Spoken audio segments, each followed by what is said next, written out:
হযরত মুআজ জুহানী রাদিয়াল্লাহু তাআলা আনহু হইতে বর্ণিত আছে, রাসূলুল্লাহ সাল্লাল্লাহু আলাইহি ওয়াসাল্লাম ইরশাদ করিয়াছেন, যেই ব্যক্তি কোরআন শরীফ পড়িবে এবং উহার উপর আমল করিবে, তাহার পিতামাতাকে কিয়ামতের দিন এমন এক তাজ অর্থাৎ মুকুট পরানো হইবে, যাহার আলো সূর্যের আলো হইতে অধিক হইবে।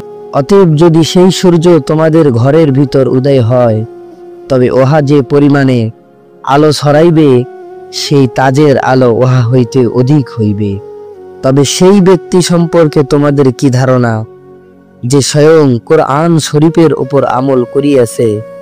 অর্থাৎ যখন পিতামাতার জন্য এই পুরস্কার, তখন আমলকারীর পুরস্কার তো ইহা হইতে আরো অনেক বেশি হইবে।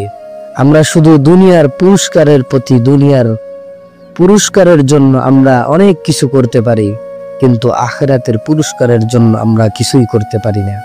এই জন্য আমাদের উচিত শুধু দুনিয়া না, আখিরাতের পুরস্কারের প্রতি লক্ষ্য রাখা, কারণ আমরা হলাম মুসলমান, আমাদের একদিন মৃত্যুবরণ করতেই হবে।